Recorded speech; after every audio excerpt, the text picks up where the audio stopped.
yang kita harus ketahui itu yang mulia di hadapan Allah bagi bagi orang-orang muslim itu adalah ketakwaan.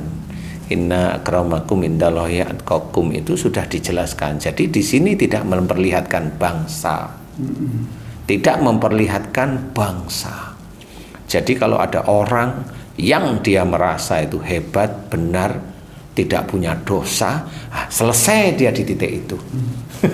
Dia selesai di titik itu. Orang yang dia merasa tinggi daripada orang lain, selesai dia di titik itu, siapapun orangnya. Nah, orang yang senantiasa dia itu tawadu, rendah hati, mencoba belajar zuhud dengan biasa. Zuhud itu kan sebenarnya biasa aja ya. Tidak melihat orang lain itu rendah, tapi malah kita yang merasa kurang. Itu kan pelajaran zuhud itu kan seperti itu. Jadi tahu agama tapi tidak banyak bicara. Ada sesuatu yang bisa menaikkan emosi, dia malah melerai. Ada sesuatu yang temannya salah, dia harusnya menegur, tapi tahu ini di taklim, nggak ditegur. Ditanya, kenapa nggak ditegur itu? Ini kan di taklim, nanti dia malu. No, ini kan semuanya nafsu yang dia kendalikan. Nafsu yang dikendalikan inilah yang berpahala. Itu yang mulia di hadapan Allah Ta'ala seperti itu. Jadi kalau ada orang yang tidak bersalah kepada kita, jangan sampai kita itu mencari-cari kesalahan orang itu dan diceritakan kepada orang lain. Itu nafsu juga itu. Tidak pernah kenal, tidak pernah tabayun, dia menceritakan yang menurut dia jelek, padahal menurut tuntunan dari Quran dan Sunnah setelah hadis tidak ada yang jelek. Kamu aja yang menilai jelek. Karena apa? Karena nggak ngerti. Dia hanya berbicara tentang ilmu, yang ilmu itu sebenarnya masih banyak di hadapan Allah Ta'ala. Nah, di situ juga tidak boleh. Jadi seseorang harus benar-benar belajar untuk mengendalikan nafsu itu apa saja. Suami kepada istrinya juga harus dikendalikan nafsunya. Gimana coba? Kalau suaminya itu memberikan nasihat, istrinya yang ngambek. Ayo, gimana? Ayo. Itu nafsu loh itu. Nafsu yang mana harus kita kerjakan? Ngambeknya sehari, 2 hari, 3 hari. Nah, lewat sudah dosa beneran ini. Nah, itu kan nafsu. Pengetahuan kita tentang agama harus kita terapkan di titik ini. Ngomong sama istri, ini sudah hari ketiga kamu masih diemin saya gitu. Iya kan? Apa salah saya kamu diemin? Istrinya ngomong, lah dulu kamu kan apa yang kamu omongin bener, tapi kamu nggak jalanin. Lah salah lagi kita akhirnya. Oh ini berarti ini diskusi biasa. Akhirnya si laki-laki harusnya senyum-senyum. Oh itu, yuk kita rembuk jangan sampai ada anak-anak tahu. Kan gitu ya tak? Rembukan baik, akhirnya tersenyum. Minta maaflah si suami. Ya maaf, minta maaf, kemudian ngobrol. Oke. Jangan diperpanjang, yuk kita mencoba belajar untuk saling memahami. Disinilah pengendalian nafsu. Si suami maunya itu juga ngekick istrinya hampir 3 kali. Sudah benar dia bilang pada istrinya sudah 3 hari, ya maksud saya 3 hari tadi. Si istri ngomong benar juga, si suami kok hanya ngomong aja, kan gitu ya. Sama-sama benernya semuanya. Nah akhirnya si suami tahu dia yang mau sebagai imam, akhirnya senyum, dia harus senyum.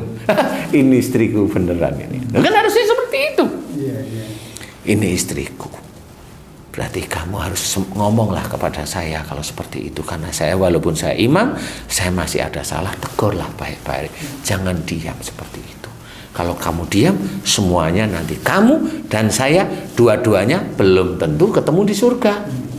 Ketemunya di neraka karena sama-sama salahnya, nggak taunya. Nah, disinilah sama-sama nafsu harus diketahui. Tidak bisa kita asal imam terus nafsu itu kita tekan, kemudian istri ngomong yang dikomongin bener, padahal kita barusan mau jadi pimpinan nih, marah lagi, ya nggak boleh seperti itu. Nah, itu nafsu itu nafsu semuanya. Di titik itu ada setan, ada juga kita tentang agama-agama yang kita sudah masuk ke dalam pikiran, memori kita, sudah masuk dalam sebagian di kolbu kita. Itu kan harus ada yang kita kerjakan. Nah, di titik itulah nafsu itu harus kita kalahkan. Nafsu kita sebagai pimpinan dengan istri ngomong, lah Papa kan hanya ngomong aja, ya itu harus diperhitungkan. Jadi bukan terus, wait, wah mau menang saya, nggak boleh seperti itu dilarang oleh Islam. Nah kalau sudah istri, papa kan hanya ngomong aja, nggak pernah dikerjain. Nah, harusnya nomor berikutnya adalah tersenyum, dilus-elus, ini istri saya ini. Pak Ustadz, jadi untuk mengelola nafsu ini langkah awal yang mesti kita jalankan agar tidak salah di hadapan Allah itu seperti apa? Kan kadang-kadang kan susah juga membedakan antara ini nafsu, ini semangat, ini niat, keinginan. Itu langkah awal untuk mengelolanya agar tidak salah di hadapan Allah. Gini, yang jelas nafsu itu kan banyak ya, tapi yang paling ringan pengujinya itu kan sekitar kita sebenarnya. Sekitar kita itu kan nanti ada amarah, itu jelas, itu nomor satu. Kemudian ada amarah, kemudian ada merendahkan orang lain. Biasanya kan begitu. Amarah, merendahkan orang lain itu kelas nomor harus kita ketahui. Yang sebelah sini ada ujub sama riya. Itu di dua titik ini itu biasanya ya begitu-begitu itu. Umpamanya ini Haji J cerita, Ustadz, istri saya ini hebat banget, dia mamanya, dia bisa ini. Saya nggak mau kalah. Oh, istri saya Ci itu bisa ini. Nah, ini kan nafsu. Sudah tektok di situ. Lah iya. Lah mau apa? Kalau mamanya Haji J bilang, Ustadz, istri saya itu bisa begini. Saya tahu istri saya itu lebih daripada istrinya Haji J, tapi saya nggak komen. Oh, ya alhamdulillah Ci, selesai. Iya. Bener nggak Ci ya? Iya kan? Kalau umpamanya ada cerita tentang masalah agama, kita tahu sih yang diomongin itu malah salah. Tapi kan kalau di depan umum ya nggak perlu kita ngomong. Ya salah tahu kita. Loh kenapa nggak dikasih tahu? Ah ini di majelis sih. Kecuali umpamanya Haji J tanya, Ustadz yang tadi saya ngomong bener apa salah ya? Nah baru saya jawab. Berarti beliau itu menginginkan jawaban. Maaf ya gitu. Pengen dikoreksi. Iya, seperti itu. Contoh ini mudah-mudahan ini bisa menjadi gambaran yang lain. Contoh nih. Ibu saya sebelum almarhum. Ini kan ngomong sama teman-temannya ibu-ibu itu kan ngomong. Kalau ngomong kan ya gitu-gitulah ya. Ya salah ya ini pas ada saya ya. Saya cuma dengerin aja. Dengerin, diam, nunduk ya, lihat kadang ya ini tapi nggak komen. Nah, karena pada saat tersebut itu yang bicara ibu saya langsung tanya sama saya, Le, karena saya orang Jawa, ibu saya Jawa kan gitu, Le, sing salah apa ya, aku mau ngomong gitu. Maksudnya ibu saya bilang, nah, ibu tadi ngomong apa yang salah? Karena itu di depan teman-temannya ibu saya senyum. ya ada lah Bu, tapi ya nggak usah di ini Bu. Nah, kalau ibu saya, oh ya, kalau beliau itu diem, nggak melanjutkan, berarti beliau tidak ingin dibuka. Saya ngikutin.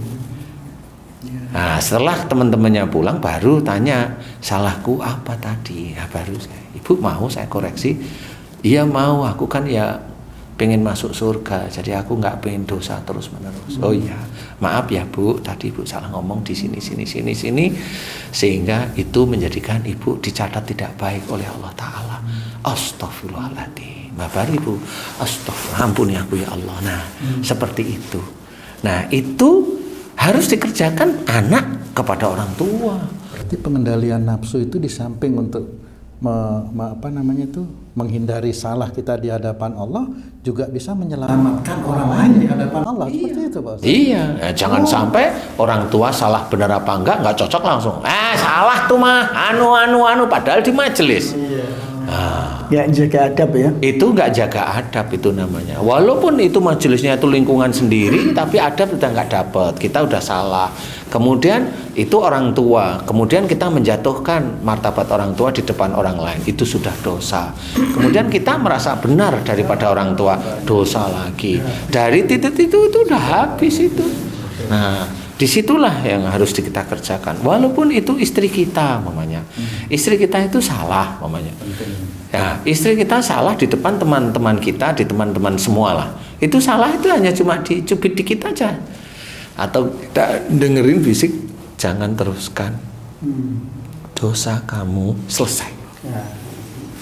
Ngomonglah seperti itu agar istri kita itu tidak ngomong yang ngawur terus-menerus. Nah, itu nafsu pada kita, pada istri kita itu mutmainah, baik. Dan ini kita bisik kepada istri kita itu karena banyak yang mendengar. Jangan dosa, berhenti. Sana ambil makanan, jangan ngomong lagi. Itu suami yang menyelamatkan istrinya. Dan si istri harus tahu. Kalau umpamanya ngapain bisik-bisik, wah ini membuka front ini istrinya ini. Nah itu udah diem, langsung diem aja. Kalau ngapain bisik-bisik sudah fokus ke kita, udah ini bisa kita lanjutin, selesai semuanya. Nah ini harus berhenti, kita harus berhenti bahwa istri kita ini sudah menjadi setan yang nyata.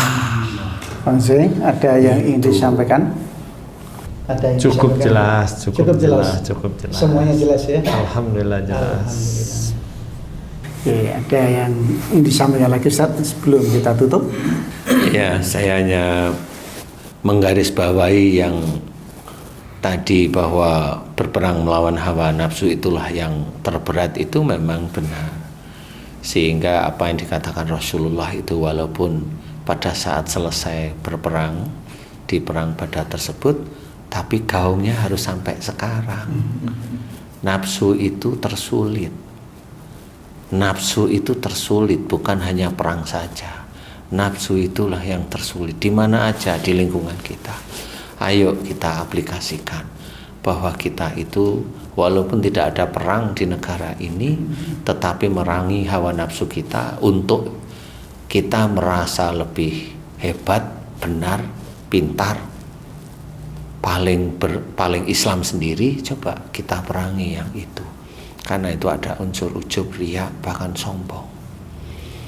Nah itu harus kemudian kita lindungi keluarga kita dari nafsu-nafsu yang tidak baik. Itu harus karena kita sebagai imam. Nah itu memang harus belajar mulai saat ini. Kalau tidak, ya bisanya saya itu membantu itu ya di dunia ini. Kalau besok di akhirat nggak ada yang bisa menolong, nggak bisa. Karena yang hanya bisa menolong di akhirat siapa? Hanya Rasulullah Muhammad SAW melalui syafaat yang diizinkan oleh Allah Ta'ala diberikan kepada Rasul Muhammad. Nah itu kalau kita nggak bisa. Kita hanya bisa membantu atau menolong sekarang di dunia ini. Insya Allah seperti itu. Wallahu a'lam. Oke, terima kasih Ustaz. Udah dalam banget ini sahabat beriman. Luar biasa penjelasannya, sangat dalam, detail, contoh-contoh yang konkret dan diperdalam oleh Pak Tung tadi yang sangat luar biasa. Ya mudah-mudahan ini menjadi pengetahuan dan pemahaman yang lebih baru lagi dari apa yang sudah kita miliki sebelumnya ya, dan tentunya tidak sekedar menjadi pengetahuan tapi juga harus diimplementasikan dalam perilaku kita, karena seperti yang Ustadz sampaikan tadi, nafsu buruk ini tidak hanya sampai sekarang nih, tapi sampai akhir hayat kita, bahkan nafsu akan hidup lagi sampai kiamat gitu Ustadz ya. Iya. Terus tergantung itu masih ada orang gitu. kalau itu beda ya itu ya. Kita berhenti nanti dihembuskan angin yang sejuk itu kita langsung meninggal. Habis itu dabah muncul sebagai pengingat. Nah itu bukan kita, urusan kita. Oke.